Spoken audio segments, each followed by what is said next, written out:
Hello YouTube, this is Morgan, Airspeed Prime here with my next Teenage Mutant Ninja Turtles episode review. This one's going to be for Season 4, Episode 17, the Insecta Trifecta. And yeah, this was not a great episode. I'll say that straight off the bat. There were a couple of good scenes, but the overall, plot of the episode I don't think was particularly strong. This is probably the show's like fifth or sixth, or even more now, given that we had the insect stuff in space. We're getting to like nearly 10 plus episodes focusing on these enemies that are kind of swarm-like, insect-like, and some sort of a thing where like they're captured by insects. And it just felt so repetitive compared to like all of the episodes we've had up to now. I like that they attempted to do something with like seriously addressing Raph's phobia with bugs, but as much as there were, as I said, a couple of nicely done scenes, the overall episode was relatively weak. And the only real strong parts of the episode I would highlight would be basically the start and end scene, with Shredder and Baxter. Because I thought that highlighted a really interesting relationship. That Shredder's at this point where he's so defeated, and he's just hearing all these reports of all of his other subordinates being defeated, that the only person he in any way sees anything in is Baxter, because Baxter can help him to become stronger through the mutagen. And it was just interesting to see that Shredder not be just evil all the time, that he's in a bad way right now. He feels like he doesn't have a lot of time left and is hoping that this mutagen works sooner rather than later to basically heal him, get him stronger. And at the end of the episode that happens, despite Baxter's failure in this episode. And we're, I suppose, going to, over the next couple of episodes, gradually get the reveal of what Shredder's mutation is. But all we know right now is that he now has the kind of Shredder kind of blade claw comes directly out of his arm. So that's really interesting. I'm excited to see what that design is. But as I said, the rest of the episode just felt very forced, thrown together. Another couple of characters mutated, human characters that have been mutated, and it's getting absurd at this point. I'd love to get a running count in this series of how many characters we have seen mutated on screen, because it's getting crazy at this point. There's been way too many, not enough, I think, interesting human characters in the show, and I just feel this need to mutate everyone. I'm surprised they haven't already pulled the trigger on like mutating like Casey or someone like that. Because obviously we've had teases of like, oh, April was almost mutated, but she's immune to it because she already technically is a mutant. When's that plot point coming back as well? And it was just like, okay, more bug villains, and we're going to get this bug plot where Baxter's stealing money, and the Turtles are going to get involved, Raph's going to have issues, they're going to get in the way of everything, Splinter helps him through it, and he gets past it properly in the end. It's fine. I like that Karai was in the episode. I like that this felt like an episode where they didn't need to use her, but I actually like that they're continuing that. No, that we're in this kind of city at war arc with all these factions, and we're utilizing a lot of them in almost every episode. So that was good, and they seem to be very much kind of suggesting that their teamwork is much more together. The only problem with this episode was that it felt like it forgot how the previous episode ended with the whole Karai wants to go after Shredder on her own. It felt like we forgot the kind of issues that we had with that last episode, and we're just moving on from that now. So, just some little consistency things here, that Karai just was like, okay, she's out there on her own, she's not part of the team, but we're super friendly with her. It was just a little weird, they didn't really explain where Shinigami was in this episode.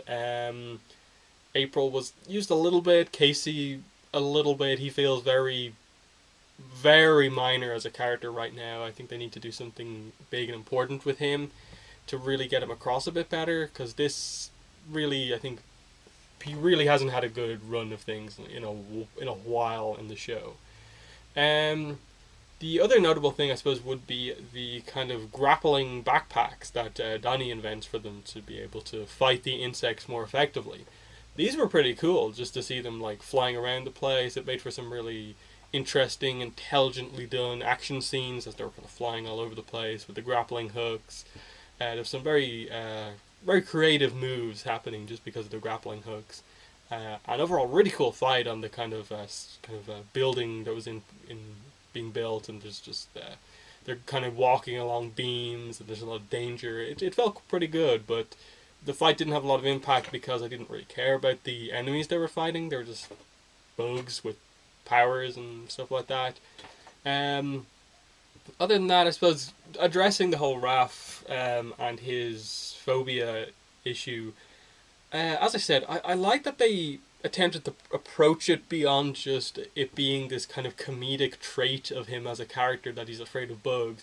I like that they're just like, no, this is an issue sometimes. We thought he was past it because we basically went to a planet of insects, but it still affects him, and he's struggling to get past it and freaks out and kind of leaves Casey to be taken out, basically, which was obviously meant to be the core emotional part of the episode, that he left someone behind because he was so afraid, and that prompts him to change. But as I said, the overall tone of the episode didn't feel massively serious that something was really going to happen to Casey.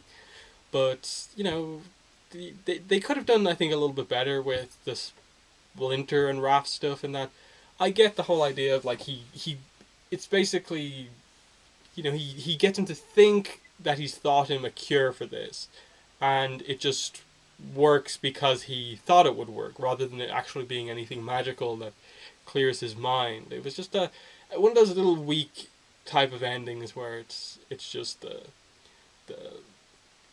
you know the fake cure that doesn't actually isn't actually anything of note. Um, I assume he's past it now. I like the fact that they were referencing Mona Lisa in his kind of visions as he was kind of becoming overcome by fear.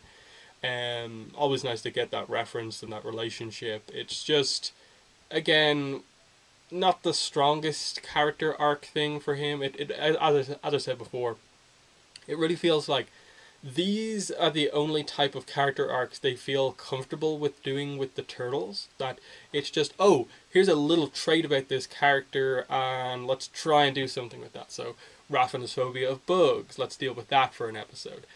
Donnie is intelligent, so let's have him lose his intelligence for an episode. Mikey, the opposite. He's usually fairly dumb. Let's have him be the most intelligent one for an episode. And then Leo, it's like the only thing they can do with his character is like, oh, let's doubt his leadership because he's the leader. Where's the real emotional character arc for these characters to get our main characters across in a more effective way? So, yeah, gonna end the episode there, the review there.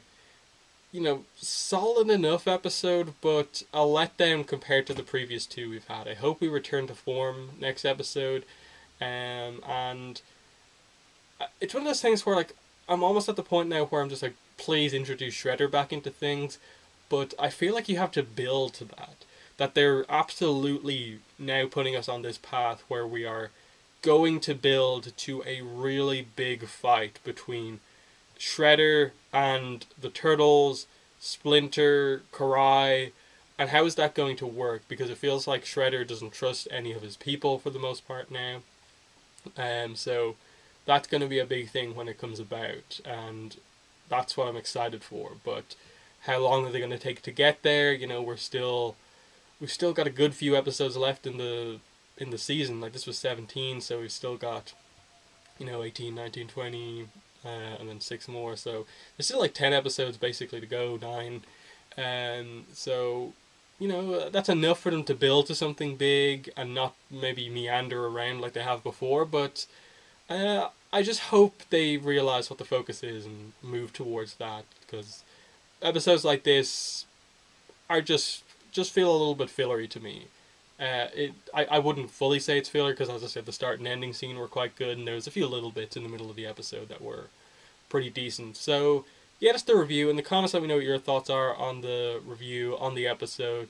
And I'll finish by saying, if you want to follow me on social media, links to my Twitter and Tumblr are in the description. If you want to help support my channel so I can make more videos, better videos, link to my Patreon page and also my PayPal donation link are also in the description. But that's been the video. Thanks for watching, and bye.